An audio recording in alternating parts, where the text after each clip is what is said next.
Hey guys, welcome back. I apologize, it's been like over a week since I've done any uploads, and I've just been really busy here in the knife shop. Working on knives, I was kind of doing a small batch of a whole bunch of different types of knives, and when I was on the heat treat day, I thought, you know what, I'm gonna go ahead and tackle something that I've wanted to do for a long time. And incidentally, I actually started vlogging. I was gonna do a vlog, I think it was on Wednesday. This is one of those projects, you know, there's never really good time to make upgrades or improvements to your shop. You know, you're always busy just getting orders out. But this is something I've wanted to do for a while, and I think if I hustle, I can get it finished today real quickly. Once I kind of got into working, I was just getting annoyed with having to move the cameras around, and I thought, you know what, forget it, I'm not vlogging this, I'm just gonna do the work. So I put pictures of this up on Instagram, and I had a couple questions about my dust collection, so we're gonna talk about that. Also, I wanna point you to a video, actually in response to what I posted, Smock Knives. He told me about a link to his, I've got a link to his video about dust collection below, you can check that out. He's got a really nice dust collection setup, and I think I might implement some of the stuff that he's doing into my little setup. One thing I've noticed is that when you Google pictures of a knife maker shop, you know, there's certain ones that come up, but there's not a whole lot of new images showing up there. I mean, that's probably a search that I do every couple of months for the last, I don't know how many years. I'm always just interested to see what other people are doing, what their shops are like. And I think the coolest thing, like the coolest thing in the world would be is if you went on vacation and if you could line up a whole bunch of knife makers and you know, you go buy them a lunch and then just walk through the shop and see how they have their stuff set up. I think that would be so cool. I find it very fascinating. So I'm just gonna kind of show you, this isn't gonna be a whole shop tour. I've done a lot of those videos, but I'll just show you the quick little changes I made to my grinding setup. Maybe it'll give you something to think about. You can implement some of these ideas. And I just really like the improvements. So let me go ahead and I'm gonna snap in right here the before picture. So this is how it was at the beginning of this week. This was my shop. But this was just something I'd scabbed together. So it wasn't a permanent solution by any stretch. It got me using it, and I'll show you the now picture. So as you can see, it's much cleaner. It's a big improvement. Really happy with the changes that I made. So let me show you them real quick. So this was actually the table that was the workbench that was in my shipping container shop. 1.5 inches by 1/8 steel tubing, I believe. I made this, and it's very strong. I've got a lot of supports this way. I'm gonna do a couple things here still. I'm not done, but I really wanted to kind of permanently, you know, kind of lock down my dust collection. And I just happen to have these flexible hoses. This would probably be a better setup if you had rigid piping. I just don't, and I'm not gonna go spend money when I've got these hoses that kind of came with this dust collector. Very cheap. I think this was like 130 bucks. Plastic, the impeller in there's plastic, but it actually works. I've been using this thing for about 6 months. I originally bought it just to see if I liked the concept of having dust collection, or if it was actually going to be valuable, and absolutely really like it. And this is a woodworking one. This isn't metal specific. I have had a fire in there one time. It's actually right after somebody had commented, "Oh, be careful, you're gonna get a fire." And then I was gonna respond saying, "No, never have a fire." Maybe I did respond to the comment, and maybe I was like, "I'll never get a fire, blah blah blah blah." And anyways, I got a fire once when I was doing some heavy hogging. I don't actually use the dust collector when I'm doing heavy metal grinding. This is still kind of a podunk setup, right? Still kind of sort of Mickey Mouse, but it works. Anyways, I just undo this vice grip, I pull out this little screw, and then this just lays down in there, and then I can just grab the stool and the water bucket and wouldn't it be cool if you could pick that up, like not drink it, but pick this up and then move it to here. And then I like that too, because you've got your water right here, like for cooling. Like I'll grind, I can dunk in the water to cool. I know a lot of guys keep their cooling buckets off to the side. So that's what I do for heavy metal stuff. I just move that underneath there. But the thing that I really want the dust collection for is mostly for handle work, you know, with your G10, your wood dust. That stuff, I noticed it's much lighter than metal dust. And actually the way that I gauge how much dust is generated, and I've been actually studying this for a little bit, is here on my worktop, my stainless steel worktop. As you can see, there's a lot of dust, right? I mean, I can clean it. I use Windex. I'll get this thing completely dust free. And then I'll see, you know, I'll grind for a few days and see how long it takes till I can notice the dust buildup on there. And I can do metal grinding, like grinding out knives for several days and not get any buildup. But as soon as I do 1 or 2 sets of handles, I can really see the dust there. So I think that the wood dust floats in the air more than the metal dust.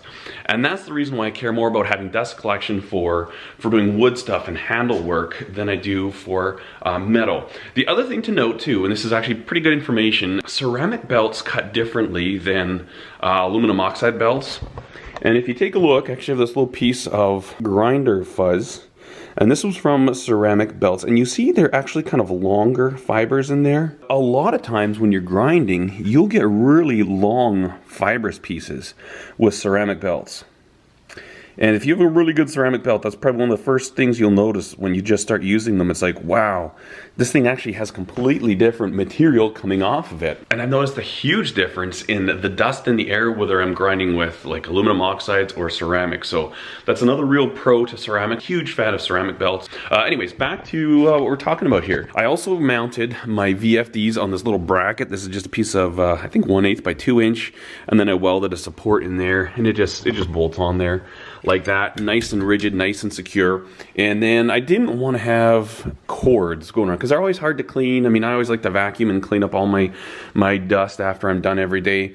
And so I just routed, this here is the one going to the motor, and it goes down. I've got it stapled up underneath, and then it comes up right here, and then I just got my little light kind of going from here down there as well. And then this one obviously is my power cable going to my outlet there, my overloaded outlet. Only one machine is ever being used at a time, so it's not like, yeah, there's grinder, drill press. I don't run 4 machines at once, so just don't freak out about that. And then here for the disc grinder, I did the same thing. I get a lot of questions about what VFD I'm using, and this is the K-Back series. I believe this one's a 27, and I believe this one's a 24. This will do up to a 1-horse motor, and I think that will do, it's a 1.5 or 2. So then we've got our disc grinder mounted, and again, I did the same thing. I've got the power line coming out, and then coming up right there, and then this obviously is underneath, going to there. Now, I had to cut out this little hole right here. It looks pretty goofy, but that's obviously so that I can tilt my grinder. The one thing I like with the dust collection, the way I've got this long hose coming up, is that this thing actually stays in place when I tilt it. I can just go ahead and grab this. I've got that little 2x4 there for it to rest on, but boom, I can just lean it. Now I've got it horizontal.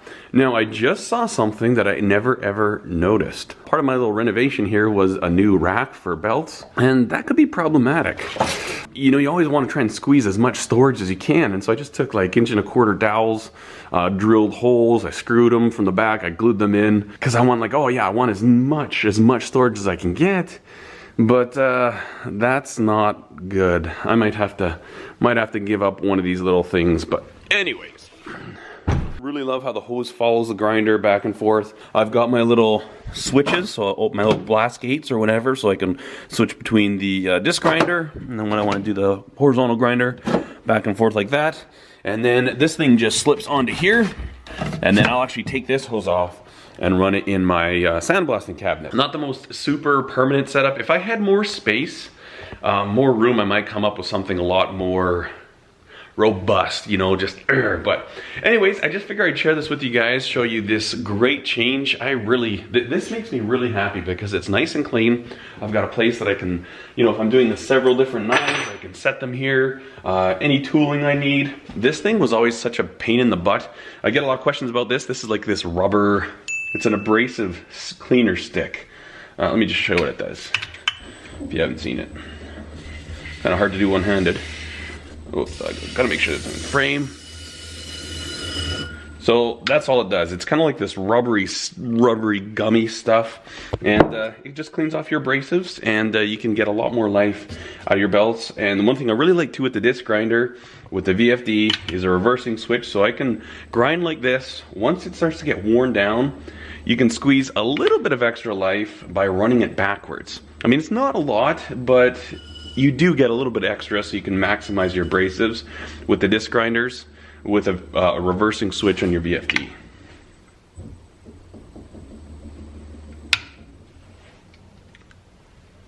Cool beans. Anyways, guys, that's pretty much it. Not much of an exciting video, but I just wanted to share that, mostly because I had a lot of questions on it. And this is a type of video that I would love to see. When I see other makers have shop tours, oh man, I'm watching that video for sure.